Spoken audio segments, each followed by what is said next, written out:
In this video, we are going to discuss about building blocks of OSPF. What are the building blocks of OSPF? So, you see here that each routing protocol has its own language terminologies. So, each and every protocol will be having its own language and its terminologies. So, you see here there are various terms here to be discussed in OSPF building blocks.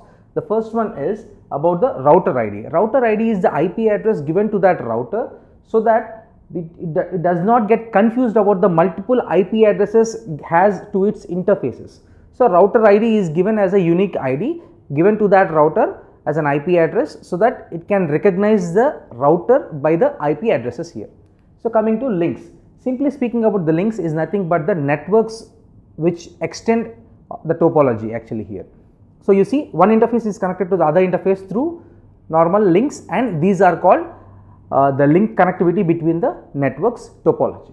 You see here, so if you see about the networks that the OSPF will advertise, you will be knowing about the router ID here. So, take a very simple example here of router 1 and router 2 or else router A and router B here. So, router A and router B has three interfaces, FA01/0 and S serial interport 0/0 and fast Ethernet interport as 0/1. The same way IP addresses are assigned to it. So, it will be choosing a router ID here for router A and router B. So, this is the best example of how the links are connected and also how the router ID is chosen here.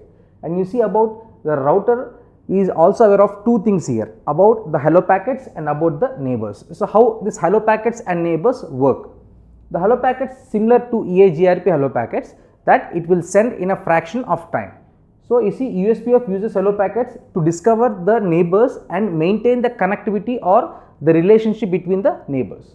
So, coming to neighbors, neighbors is a term used to define two or more routers which are in a relationship. That means one router will send a hello packet to a different router and it will get the response or reply acknowledgement from the other router, and they both establish a neighboring connection.